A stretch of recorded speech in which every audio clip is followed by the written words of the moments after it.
So this is called, hold on. What is the real theme of Shavuos? Okay. Now here's the thing. I thought when I chose this topic, I thought that I have not given this shiur to you before. Then when I looked at the year I gave this in 2017, 2018. And I don't know if I gave it to the whole school or just a class. So if this seems familiar, then that's why. But I feel like it's good for us to review anyway, and clearly not everyone was there anyway. So 3 objectives, and this is a very, very like basic shiur, but in a good way. Okay, like back to basics. You know, we're gonna do 3 answers to the question what's Shavuos about, and then we're gonna identify the strengths and weaknesses of each answer, and then set up the sugya for the next level of understanding. I believe. Well, I talked to Mrs. H. Fader about because she's, you know, her shiurim are on Moadim, so I didn't want to like tread on her turf. So it sounds like this will be like help being like a setup, and then like she's going to take it to the next level. I don't want to make any promises on her behalf because she hasn't done the shiur yet, but yeah. So we're going to end off with questions, you know, and that'll be something you could either think about or someone else could develop. Okay. So what's the standard answer to the question? Obviously. Matan Torah, okay, right? But what's the problem with this answer? Exactly, right? So the problem is, and in capital letters, there are no psukim in all of Torah B'Ksav that say Shavuos that has anything to do with Matan Torah, right? And this is like a wake-up call the first time you realize it. You know, almost like a betrayal type feeling of like, but then like, why was I taught that it has to do with Matan Torah, you know? So that's what we have to explore, okay? So why would you, so being the, you take my word for it. I mean, you can search through the whole Chumash yourself. It never says Shavuos is connected to Matan Torah. Okay, so then why do we connect it to Matan Torah? Okay, so that's a good guess. That's a good guess. There are some Torah B'Ksav like kind of indications that it might have to do with Matan Torah, even though it doesn't say it. Something about harvest. Oh, so that is that's gonna be one of our answers. Okay, but that doesn't have to do with Matan Torah though, right? That's a different theme.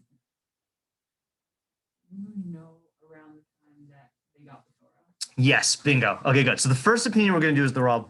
The 3 opinions we're going to do is Ralbag, Abravanel, and Rav Hirsch. Okay, so the first one. Oh, and we're going to do the strengths and weaknesses of each. And just, I don't think any of you think this, but in case, because we don't know who's watching this, you know, some people get really squeamish when you talk about like weaknesses of the Mefarshim, you know. But any machlokess. The reason why there is a machlokess is because there are 2 or more ways to view something, and like. You know, like, for example, Abravanel is going to say that Shavuos does not have to do with Matan Torah. Okay, he knows the Ralbag, like he literally learned the Ralbag, and so he obviously holds that the Ralbag's theory has weaknesses, and Ralbag, you know, is familiar with what Abravanel is going to say, so he also holds it has weaknesses.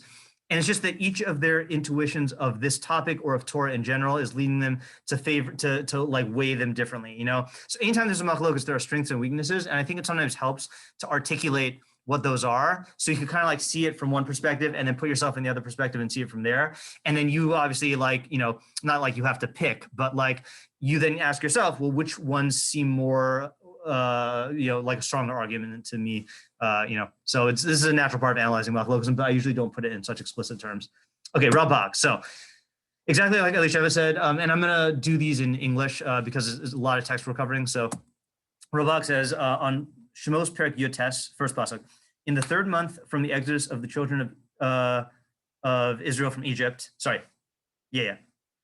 On this day, they arrived at the wilderness of Sinai. So Ralbag says this refers to the day of Rosh Chodesh Sivan itself, meaning because the pasuk just says Bachodesh Hashlishi, but he says Chodesh can either mean month or it can mean on the day of Rosh Chodesh, and he says it means on the day of Rosh Chodesh. So listen to okay, you got to use your rhetorical analysis skills. Listen to the tone, okay, and I'm going to emphasize it in my voice.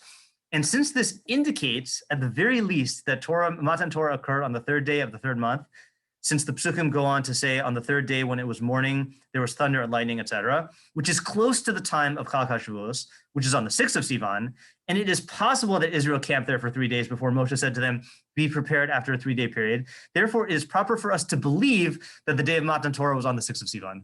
So what tones are you picking up on here? Yeah, very hesitant, reluctant, speculative, you know, right?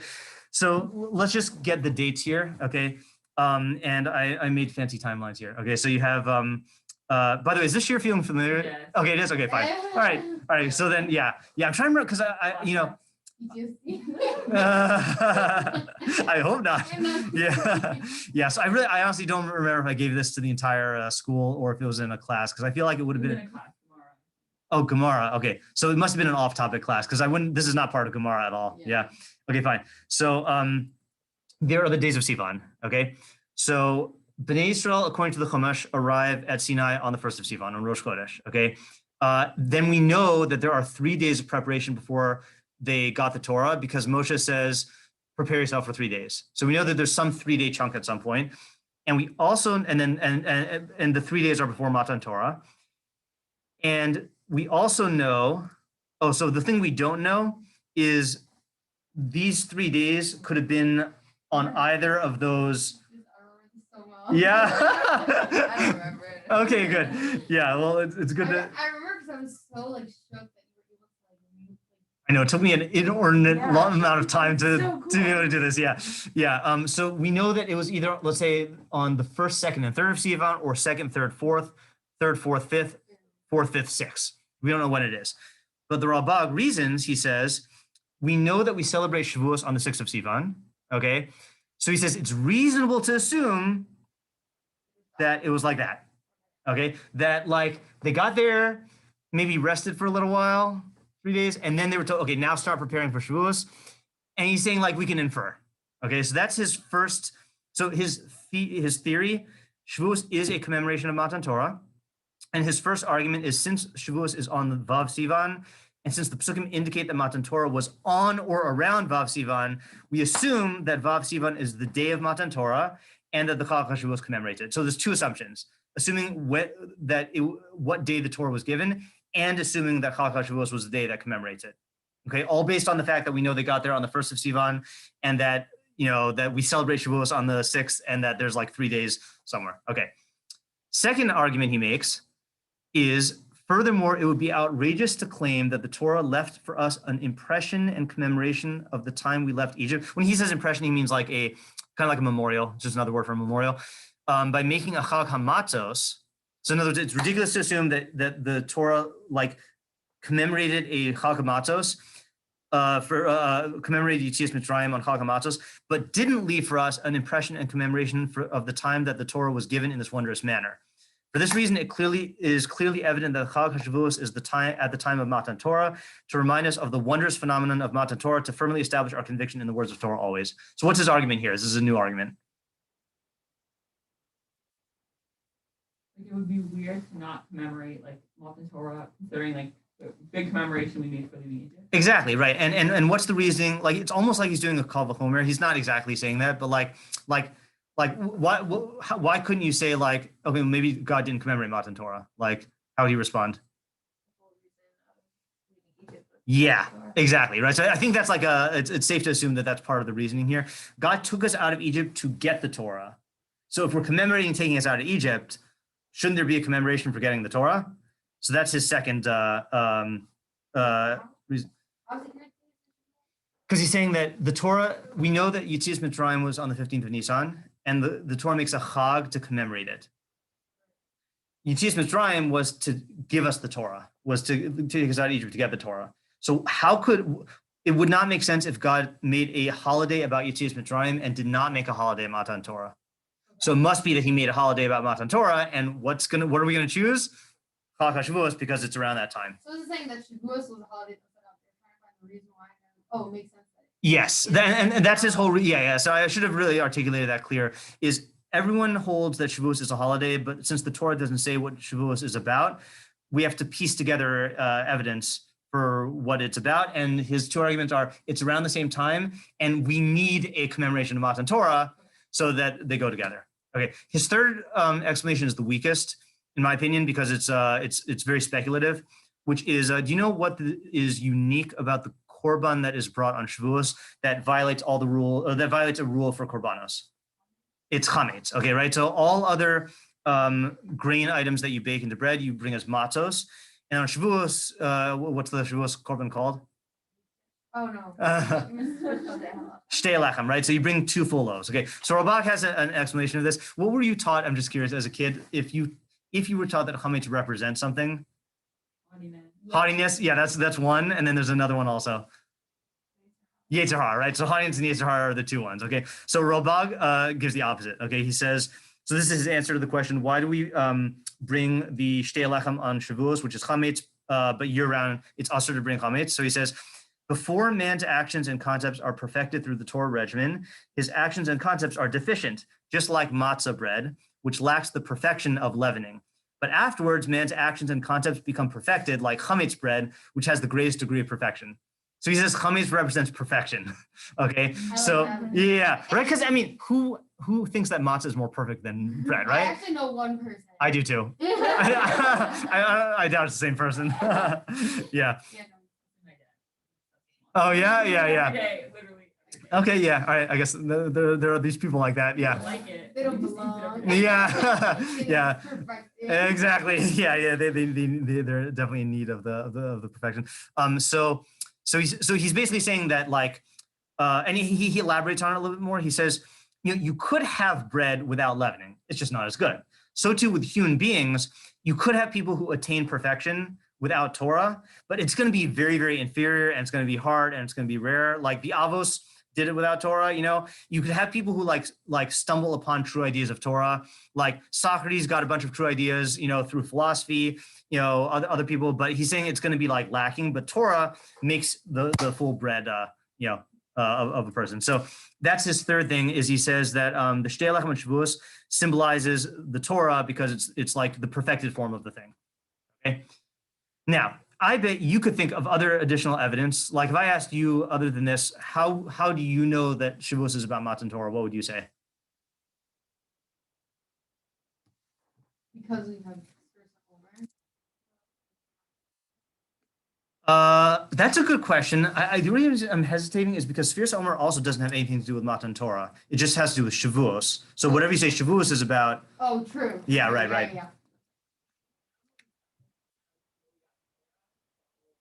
Yeah, right. Like, Yeah. when?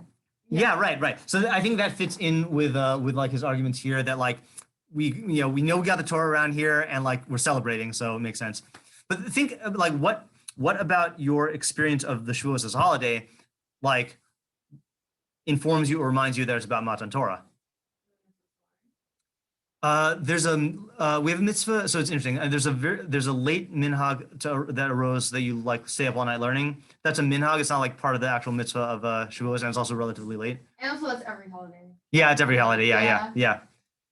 So I think the biggest thing is we say Zman Matan Torah Seinu, right? In Kiddush and in benching and tefillos. Okay, right? So like. From the Abravanel. Yes. Okay. Good. Yeah. Right. Okay. So that's answering a question I was going to ask later on. But in terms of like why we think it's about Shavuos is because we have it in our tefillos.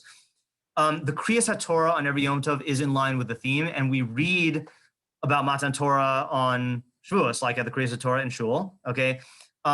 Weaker evidence that there's the minhag to read Megillas Rus, which is one of the main themes. I don't know what Mrs. Fishbein is saying the main theme is, but one of the themes is conversion and accepting of Torah.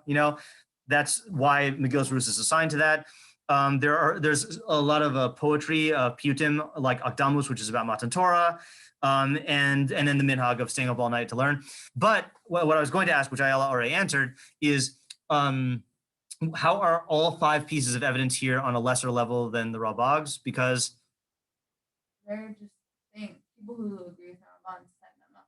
yeah, right. In other words, this is all from like after Torah B'Chsav and like from the Rabbanan, and so you could say that like once you have this theory, then they're going to institute a bunch of practices that are reflecting it. But all this proves is that like we, as a halachic like entity, we have designated as Matan Torah. But if you're looking at Torah B'Chsav, then you're kind of stuck with the Ralbag's reasoning. Okay, so summarize. Shavuos is a commemoration of Matan Torah according to Ralbag. What's the strength of his opinion? Like if you had to say what you think the strength is. I'll go back here. This is a subjective question somewhat, but like The fact that he draws from Torah B'Chsav. okay, yeah, I mean that is true. He does base it in there. I would say that there is a certain intuitive thing, like again, like it's around the time it makes sense that we that we celebrate Matan Torah, and then the halachos and minhagim kind of like bolster it. But what's the weakness of his opinion though? It's not in the Torah B'Ksav, okay? It just never says it. And then there's somewhat of a circular reasoning of like we want to say that there is a Chag about Matan Torah, so like we're gonna kind of like rely on the fact that this was somewhat around the time, like in other words. Because this is about Matan Torah, then this is about Matan Torah because we do this. Yeah, it feels like it's like propping itself up somewhat, Argument. Oh, the comments are definitely. I think even he would agree that if he didn't have any of the facts from Sefer Shemos about like the dating, then he would not say the comments thing. Word that in the shot it would mention, it happened Yes. around this time, and then make holiday. Exactly. Yeah. So the big weakness is really the lack of support from the Psukim. Okay. So now we're going to see the opposite opinion is the Abravanel. Okay. And that's what you mentioned. All right. So he says, he's first of all just doesn't hold back. Behold, the Torah didn't give us as a reason for this Chag that it is a commemoration of the day of Matan Torah, because this Chag was not established as a commemoration for Matan Torah. Okay. Not mincing words. Since this God-given Torah that is in our possession and this Nevuah that is in our possession, they are their own witnesses, and there is no need to sanctify a day to remember it. So that's a clever argument for why you don't. So he's addressing the Ralbag's argument that like, how could God not commemorate Torah? So what's his answer to that? Every day is Torah day. Yeah, exactly. The Torah is its own commemoration. Like let's say for example, so that's his just summary here. Shavuos is not about Matan Torah, since the Torah doesn't say it, and the Torah is its own testimony. We don't need a holiday. So let's say, for example, so what he would answer. So I'm going to give an analogy to historical commemorations, right? So 4th of July is celebrating our independence. That was an event that happened, but there's nothing in the present that like is. Is there a Constitution Day that was observed at one point? I mean, if we had, I'll give you the Constitution analogy in a second, but like, since that day would just fade into the past, we have to memorialize it every day in order to remind us that this was the day that we established it, But if we read the Constitution every day, like a Pledge of Allegiance type thing, so then you wouldn't need to make a whole holiday about it. You're literally being reminded of it every day. So he's saying since we study Torah all the time, you don't need to be reminded that the Torah was given to us by God, because we study Torah every day. And in fact, we make brachos of Torah every day, he doesn't say that, but, so I think my answer is he's differentiating between you only need a historical commemoration, you only need a commemoration for a historical event because historical events happen in the past. But for present things that you're involved in, you don't need a commemoration. And we're not involved in Yetzias Mitzrayim, so we need tons of reminders of it. But historical event, like God revealed himself. Right, but the study of the Torah, he's saying, is or the living according to Torah, whatever you want to say, is like the main thing, Yeah, and I think he would argue the same thing about why we need all the other reminders of Yetzias Mitzrayim, because it was a past event. There's nothing about Yetzias Mitzrayim is in the present, You're saying holidays. The point of holidays is basically just to help you remember things that you could forget, but you can't forget Torah. Yeah. So that's his argument there. Or he's not saying you can't forget Torah, but he's saying you don't need a holiday to remind us that God gave us the Torah, because our whole life revolves around the Torah. Yeah, that's his argument. Again, we'll do strengths and weaknesses. Okay, but the reason for the Chag HaShavuos is that it is the beginning of the wheat harvest. Just as the Chag HaSukkos is at the end of the gathering of the produce, so too the Chag HaShavuos is at the beginning of their gathering. For Hashem desired that at the start of the gathering of the produce that sustains man, of which wheat is the primary species and of which is first harvested at the Chag HaShavuos, they should make a Chag to give thanks to he who provides sustenance to all flesh. Oops, I forgot to cite that. And it's from Tehillim. And at the end of the produce, they should make another Chag. So this is his theory, is that it's a Thanksgiving festival, okay? And there's two of them. There's the Chag HaKatzir, which is what it literally calls Shavuos, by the way, the harvest festival, okay, at the beginning of the harvest season, and then the Chag HaAsif at the end, right? And so this is if you want like Jewish trivia or whatever, like you should ask, what is the Jewish Thanksgiving? So the primary answer is it's Sukkot. If you say, what's the second Jewish Thanksgiving? It's Shavuos, yeah. So it's like bracketing the entire harvest season. Yeah. This time of year is Is then when you start harvesting the wheat. Yeah. I mean, like you start planting? No, harvesting is cutting down and like bringing it in from the fields. You plant it. Harvesting means taking it in. Taking it in. But that's safe then, gathering. Say again. What's So there's two stages. There's cutting it down, and what they do is they would cut it down and keep it in the field, and stuff like that. And they would bring in everything at the very, very end. Yeah. Okay. why Wait. so long? I just don't know anything about Yeah, that. it's a good question. I wish I knew. So like you would cut in like the beginning of the year, or let's say by like October, September, you cut like the wheat. No. So I'll go through the whole cycle. Okay. So in the winter you plow and you plant your crops. Okay. And in the winter, yeah, because that's the rainy season. That's when it rains. In Israel. In Israel, Not yeah. here, like- Yeah. Right. So then the stuff grows and it grows at different rates, but it starts growing. And then technically speaking, when he says it's the beginning of the wheat harvest, really it's the beginning of the barley harvest because barley matures first. So barley is ready for cutting. So you cut it and then they would bundle it up and then keep it in the fields. And they would do this for all of their crops as they go on. Like dry it out. I think so. I'm not really sure. I'm really ignorant agriculturally, Me too. and then they would bring everything in from the fields later on in the, like towards the end of the summer, and then it would end by the time it was Sukkot. All their stuff have been brought in, and they have all of the stuff for the year. Yeah, Okay. which will sustain them throughout the winter because they don't have food growing in the winter. Yeah. Okay. Without a doubt, the day. Oh, now. Okay. So what does he do with the Ralbag's other argument? The fact that like Shavuos is around the time of Matan Torah. So he says this. Okay. If you think this is sketchy, so do I. But without a doubt, the day of Chag Shavuos is the day that the Torah was given. But we are not commanded in this Chag in order to remember Matan Torah for reasons he explained earlier. Okay. But he's acknowledging that it was the same day. Okay. The same is true of Yom Trua. Going back to one of our first Friday shiurim. Remember Yom Trua and Yom Hadin? Yeah. He says on Rosh Hashanah, it is stated in the Musaf of Rosh Hashanah, this is the day of the beginning of your works, a remembrance of the first day. But despite all this, it doesn't say that the reason why he commanded us to observe Yom Trua is for the sake of this remembrance. Rather, he commanded us to observe Yom Trua as the Yom Hadin. In other words, Yom Hadin is when God judges us, and Yom Trua is the day that we sound the shofar, and they coincide, but Yom Hadin is not the real essence of the day. Yom Trua was assigned to the Yom Hadin. So to here, the Chag HaKatzir was assigned to the day that Shavuos, that the Torah was given, but it's not commemorating Matan Torah. The same is true of Chag HaShavuos. It occurs at the time of our Matan Torah, but we weren't commanded in it for the sake of this remembrance. Why not? Because we had the Torah as its own testimony. It seems weird. Yeah, it seems weird, right? What's his proof that the Torah was given that day?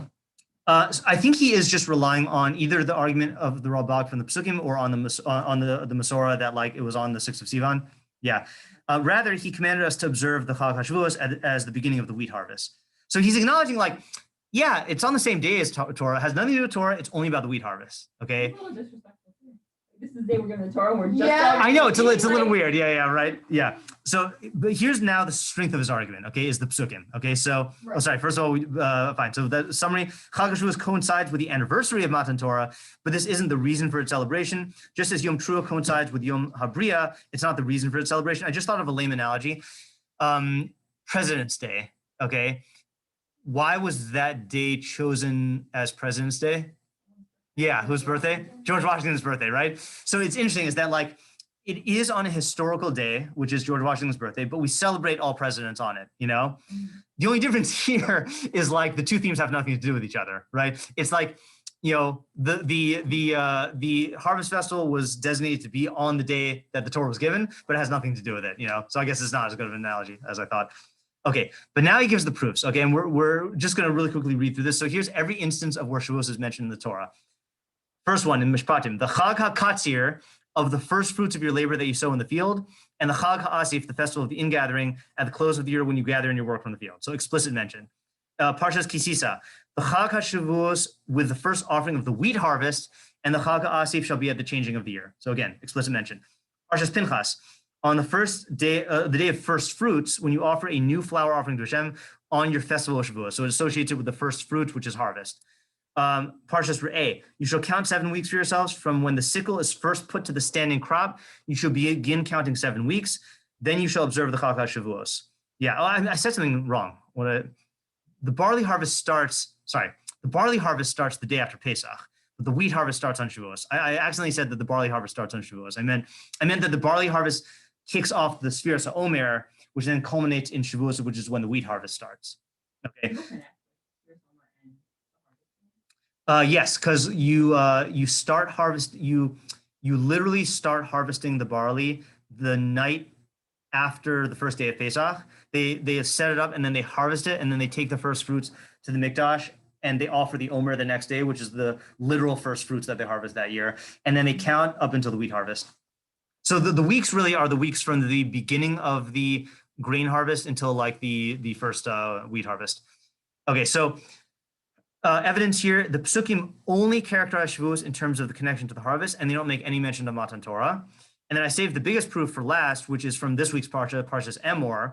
So if you look through Parshas Emor, I don't know if you're gonna have opportunity to do that this Shabbos. Usually has like little mentions of each of the holidays, okay? Like kind of short mentions, some of them very short, like Rosh Hashanah barely says anything.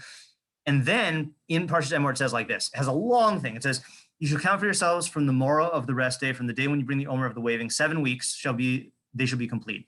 Until the morrow of the 7th week, you shall count 50 days. You shall offer a new meal offering to Hashem. You shall convoke, meaning you shall gather on this very day itself. There should be a holy convocation for yourselves. You should do no laborious work. When you reap the harvest of your land, you shall not remove completely the corners of your field as you reap, and you shall not gather the gleanings of your harvest. For the poor and the convert, you shall leave them. I am Hashem your God. So it doesn't just give the mitzvah of Shavuos. What other mitzvahs is it mentioning here? Yeah, like the Shilchan Peah, right? So it's mentioning harvest-related mitzvos and calling this and saying when you reap the harvest of your field. So this is an additional proof that he emphasizes that in Parshas Emor, it says that Shavuos is celebrated on that very day, meaning his argument is he says that on that very day means there's something about what you're doing in your yearly cycle on that day that necessitates Shavuos, which is you're harvesting wheat. And it also reminds you of the Torah reminds you of the halachos of the wheat harvest, because that's what Shavuos is all about, you know? So like you are, say like when it talks about Pesach, it reminds you about Yetzias Mitzrayim, because that's what that's about. For Shavuos, it doesn't say keep Shavuos and think about Torah. It says keep Shavuos and like keep all these agricultural laws when you're harvesting, so that's like an additional proof. Okay, so that is his argument, which is summary, Thanksgiving Chag at the beginning of the harvest. What's the main strength of his argument? Psukim. And not only is it abundant, but it's exclusive. Anytime the Chumash says Shavuos, it says it's a harvest festival, right? You said that he says things that the holiday does things that have to do with the harvest. In Parshas Emor this week, well, first of all, there's all the Psukim mention harvest by Shavuos, and then in this week's Parsha, it actually like mid talking about Moadim, it interrupts and stuff. It says, yeah, and when you're harvesting the stuff for this holiday, then you should support the poor with the Leked Pei and Shecha. Yeah. And what's the big weakness, in your opinion, of his? You just wouldn't acknowledge Matan Torah. Yeah, like really, like no Matan Torah, and so first of all, I want to know, like when he's in shul, when the Abravanel's in shul, and he's saying Zman Matan Torah say no. And like reading about Kriyas Torah, is he just ignoring that? Is he just thinking about wheat? Yeah, I know exactly, right? Like Torah's a mashal for wheat,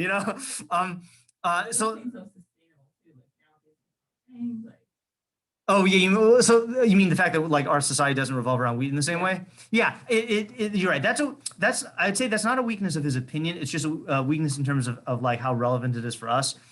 But truthfully, like if we were more aware of where we were getting our food, we are as dependent on crops as they were. It's just that we're not in touch with it, But yeah, I just think it's weird. He makes no effort to explain like the connection to Matan Torah, and he even acknowledges it's on the same day as Matan Torah. It's just I don't know what he does with that, Yeah, yeah. We're gonna help him already established. Yes, yeah, he was in the late 15th century, so we're talking like Anshe Knesset Agdola set up the tefillos like 2,000 years before him.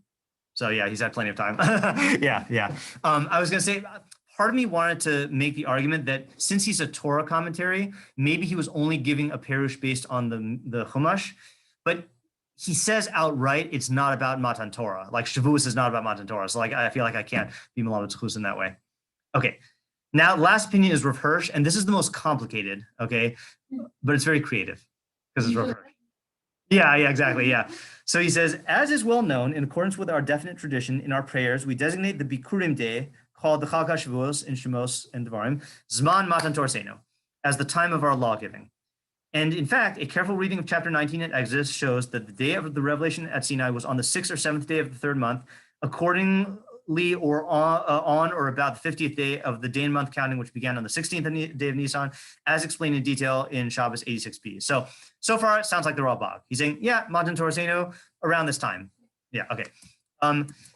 So that's what he starts off with. It appears that Shavuos is about Matan Torah because we say Zman Matan Torah Seinu, and it seems like the Torah was given at that time. Okay, but he's going to refute it. According to the tradition generally firmly held in the nation, the day of Matan Torah was on a Shabbos. The day of the exodus from Egypt, the 15th of Nisan, was according to the Midrash Seder Olam on a Friday, but according to the Talmud, it was on a Thursday. Okay, so there's a machlokess in Midrashim, or really in Talmud versus Midrash, about whether the Yetzias Mitzrayim was on a Friday or a Thursday. Okay, so you're going to be one day off for when Shavuos is, because we know Shavuos was 50 days later. According to that, taking the reckoning from Seder Olam, which is the Midrash, the Matan Torah would actually have been on the 50th day from the 16th of Nisan. But according to the Talmud, which is authoritative for us, it would only have taken place on the 51st, which the Magen Avram on Orach Chaim 494 remarks as being striking, so that the 50th day after the Omer would be not on the anniversary of the day of Matan Torah, but the day before it. Okay, so putting this into English here, summary here. He's saying there's a machlokess about exactly when all these things happen, but according to Talmud Bavli, the day that we celebrate Shavuos on the 6th of Sivan is not the day of Matan Torah, but the day before Matan Torah. So in other words, the 50 days will take you up to the 6th to Shavuos, and then that's the day before Matan Torah, and then they got the Torah the next day. Okay, I'll put this on a timeline to make it easier. Okay, but he's going to give one more argument here. Now we have only to realize that according to Torah, the fixing of the beginning of the months is dependent on the observation of the new moon, Kiddush al pi hariyah, to see that the 50th day after the Omer is by no means definitely attached to a particular day of the month of Sivan. So just basic facts here. So in the olden days, what was the procedure for declaring Rosh Chodesh, basically? They'd see the moon, Aiden would see the moon. Yeah, then they would go to the Beis Din, but what would Beis Din do? No.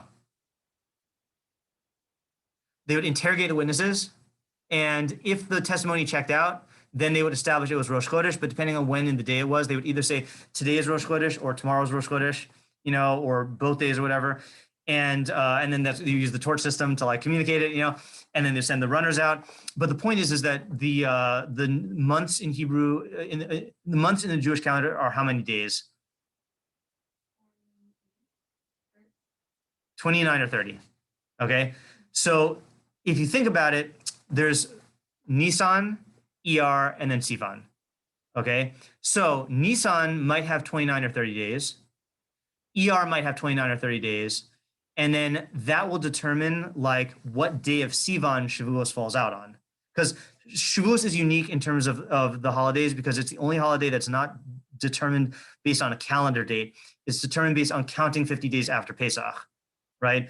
So if you count 50 days and let's say Nisan has 29 days and ER has 29 days, then Shavuos will end up on a certain day of Sivan. But if each of those months had 30 days, it'll end up differently. Okay, so that's the point he's trying to make. He's saying this is remarked on in the Gemara Rosh Hashanah that the festival of Shavuos, starting on the 50th day of the Omer, can fall on the 5th, 6th, or 7th of Sivan. Okay, so factually speaking, back before we had a set calendar, then Shavuos was not always on the 6th. It could be on the 5th, 6th, or 7th. How do you figure out? Because depending on whether Nisan has 29 and ER has 29 versus Nisan has 29 and ER has 30, or Nisan has 30 and ER has 30. So it could fall out on one of those three.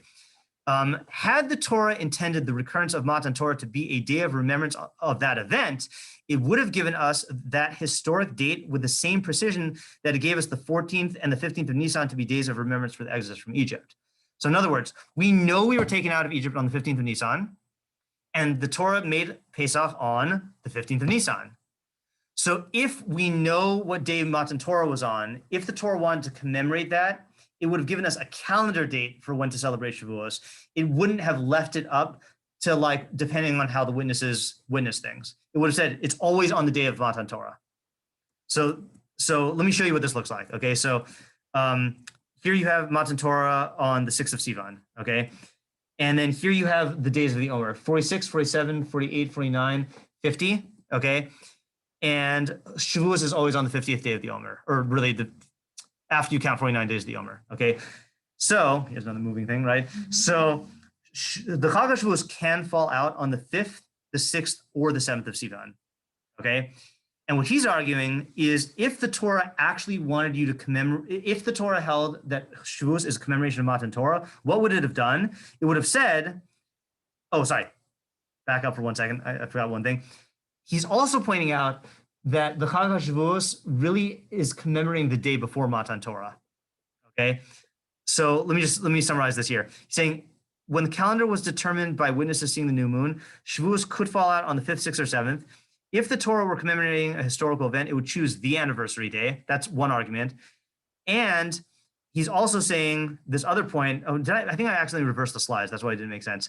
So let me read this part, and then we'll go back if it's not clear.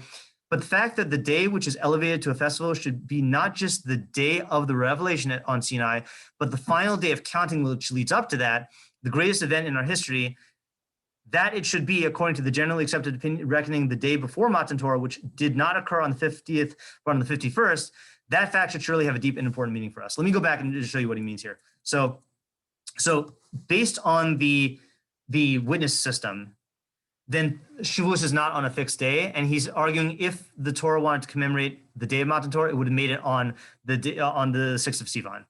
Okay, that's one argument. Second argument is he's saying that according to our fixed calendar, it will always end up that Shavuos is commemorating the day before Matan Torah. So that's another reason why you can't say it commemorates Matan Torah. It's commemorating the day before Matan Torah. Okay, which now raises the question. Yeah, why is the day before Matan Torah? What do you say, Leah? I didn't hear you. Yeah, why do we celebrate on the day before, right? Why does he have so much confidence in the Vav Sivan? Yes. The other guy's so speculative about it. Yes. So that's the other thing also is that Rav Hirsch is relying on that one opinion. He mentioned that there's machlokess between the Midrash and the Gemara about when these things happened. So he is relying on the Talmud Bavli. So he's only relying on one opinion. That's a good call there. So here's what he's going to, so the question is, why do we have a Yom Tov celebrating the day before Matan Torah? Okay, that's the question he needs to answer. Otherwise he's really in trouble, right? Because he's thought himself into a corner here where like, he's definitely proven that it's not about Matan Torah itself, but it's the day before Matan Torah. So here's his answer. The answer is as follows. It is not the fact of the revelation of the Torah, but our making ourselves worthy to receive it that our Matan Torah festival celebrates. Is the day before the Matan Torah, the last day of Hagbala, the fencing off of the boundaries around Sinai, and the Prisha, the separation of a man and wife in preparation for the revelation, the day on which the nation finally presented itself as ready and worthy for the great mission to the world, to be the receivers and bearers of the law of God.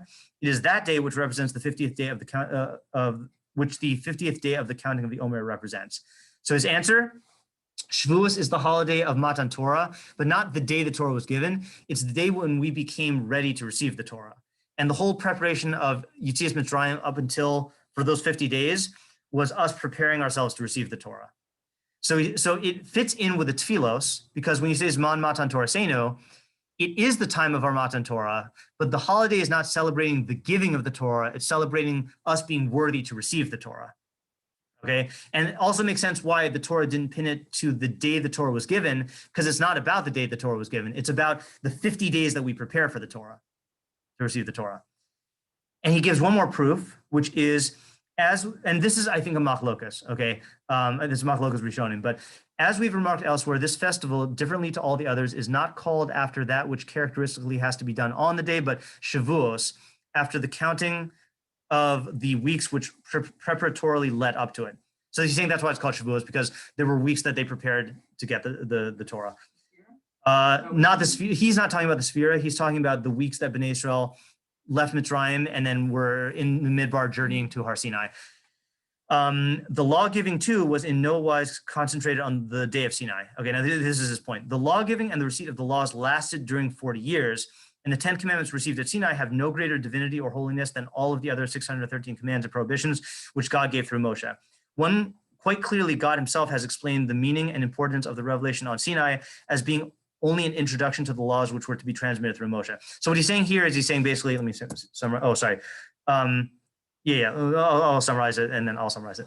The Sinai day was to be a proof by personal experience that God can speak to man and had spoken to Moshe, so that we would receive the whole Torah from the mouth of Moshe with full confidence that it was the word of God. Behold, I come to you in the thickness of the cloud, so that the people will hear as I speak to you, and they will also believe in you forever. So his point is, he's saying the Torah wasn't even given on that day. What happened on that day is the people heard God speak to Moshe, and there was the Aseret Dibros. But when was the Torah given? Throughout the 40 years. So he's saying there wasn't even, it's not even proper to talk about a day of Matan Torah. There was a day when like God made it clear that he was talking to Moshe, but Matan Torah lasted the whole 40 years in the Midbar. So even having a concept of a day of Matan Torah doesn't really make sense. What was he saying about He wasn't, I don't think he was saying it was better. He was saying that, this part or this part? the? Oh, yeah. Yeah. So he was saying that that Bnei Israel were preparing they're preparing themselves to be worthy of the Torah, and the intense preparations kicked up like right before Har Sinai. But the whole period between Yetzias Mitzrayim and Matan Torah was them making themselves worthy to receive it, and that's what we're celebrating. What are we saying timeline-wise?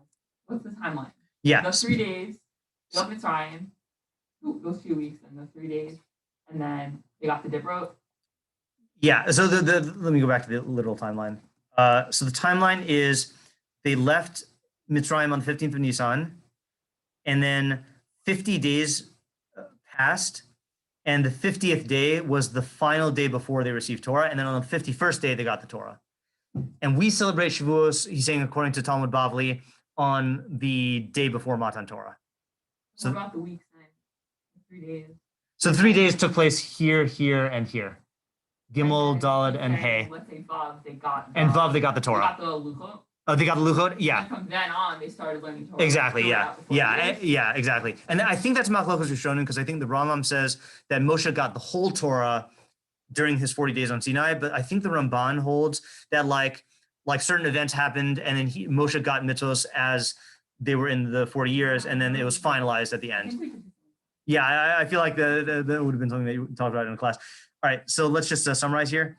So summary, Shavuos is about readiness to receive the Torah. Okay, that's the theme.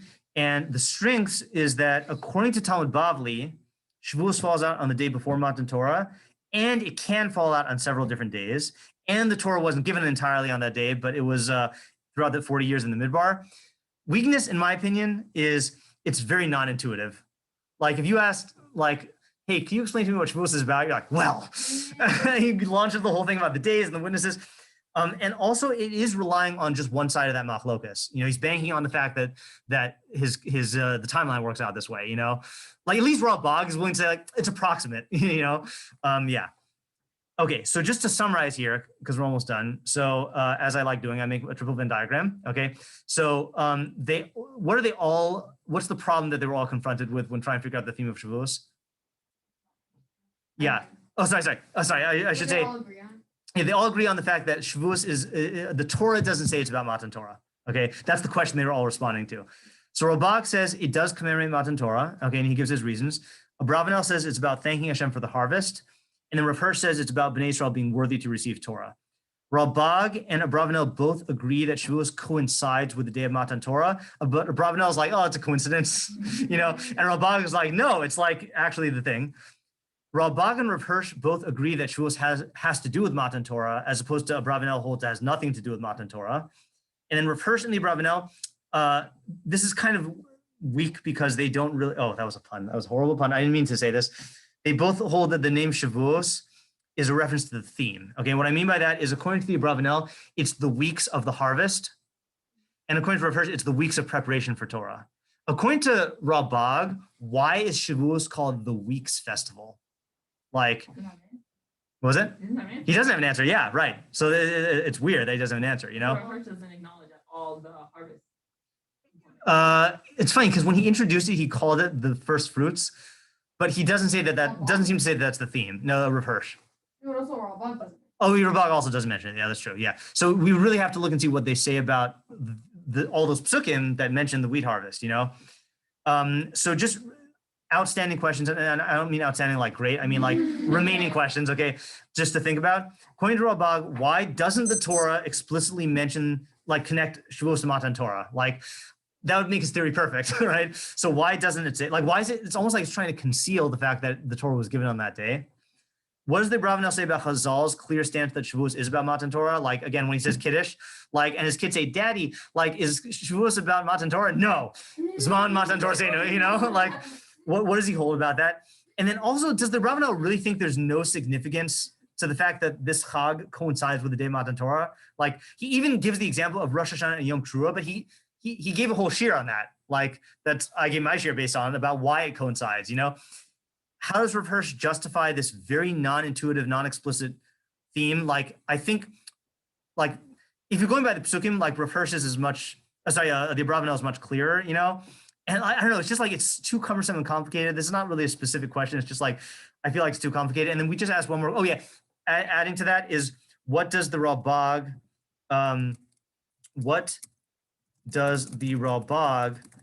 do? And Rav Hirsch, what do Ralbag and Rav Hirsch do with the harvest theme from the psukim? Okay, like how do they incorporate that? And then lastly, according to Ralbag, why is it called Shavuos? Right, call it Matan Torah. Well, it's still the weeks leading up from. Yeah, but it's like a weird thing to focus on, like. And it's not as weird according to Rav Hirsch and the Abravanel, because it's like the weeks of the harvest and it's the weeks of preparation. It'd be like if you called like I don't know. Yeah, it's just weird. Yeah. I don't think any other holiday we like celebrate by the fact that we're preparing for it. Like it's either like. I like that. I think it's a good idea. Yeah, I think it's a good idea also because none of the other holidays we needed to prepare for to be worthy of something. Like this was like Bnei Israel making themselves worthy to receive the Torah. And I think it's good. Like, why do you like it?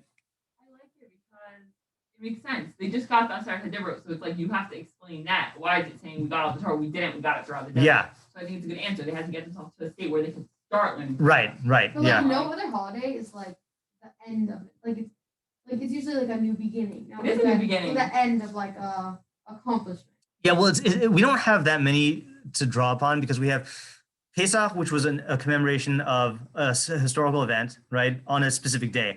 Sukkot is about a historical event, but the entire 40 years, right? Basukos Teshu, like God had the Bnei Israel in the Midbar, and that's like in the entire journey. And then Shavuos is whatever we say Shavuos is, Okay. And like all the other holidays are not about events; they're about like themes. But still, like I see Pesach as like a new beginning. Yeah. Not as like the end of Right. Yeah, Pesach, it's pretty clear that it was a new beginning because that kicked off the whole Bnei Israel's journey. Yeah. But it's hard to universalize to all the regalim, So how do you switch between your and you set up your computer to do a key code. So I think the standard was Shift and Alt.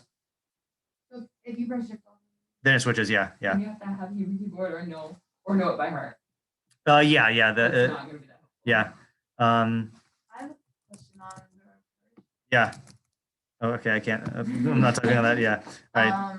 Yes. Go. Can you go back to the? Yeah. Hold on. It's on your slides. I know. It's I don't need to erase it. I just won't save it. Back to Rav Hirsch. The Venn diagram. Oh, Venn diagram. Yeah, hold on just one second here. There's always another Venn diagram. So what is like according to Ralbag and Abravanel, I see what I can take and like what we can take about Shavuos like during the holidays. But according to Rav Hirsch, like what does that have to do with us? Oh, so that's what I think Rav Hirsch is the strongest thing, or has it as a strength, is like throughout the entire days between Pesach and Shavuos, you're preparing yourself to be a recipient of Torah and asking yourself, am I worthy to receive Torah, and re-examining what your relationship to Torah is. And you're counting up to like track your progress, so to speak, in terms of making yourself worthy to receive Torah. So not about the holiday itself. yeah, it's about the time before it. And like, because we do have Torah every day. I mean, I think that point still stands, but like it's like making yourself think about like what is my relationship to Torah and my, you know, my worthiness to receive it. It's like renewing that. To like on Shavuos we're meant to like re-accept the Torah. That's Yeah, yeah. How would we I think so. contrast this to Aseret Mei Tshuva? So Aseret Mei Tshuva is about, that's a really good question. Aseret Mei Tshuva is about tshuva, which is returning to God from a place of distance. This is more of a like I feel like preparation and correction are two different things. You know, preparation is readying yourself to be able to relate to it in the proper way. Tshuva is like removing faults and like, you know, changing your bechira from bad to good. You know, so there is going to be some overlap. Yeah. But yeah, This is more like a baseline. this is more of a baseline thing. You're Yeah, trying and to like get to the baseline with Teshuvah, and then now you're trying to like exactly. Yeah, yeah. That's a good way to put it. Yeah, yeah. It's like getting the bread ready to be chametz. You know. Yeah. All right. Have a good Shabbos, everyone, and see you on Shabbos, I guess. Thank you. Yeah. Are you planning on coming to the meal? I'm going to be at your lunch meal, not tonight though. Yeah. We're going to do this now or later.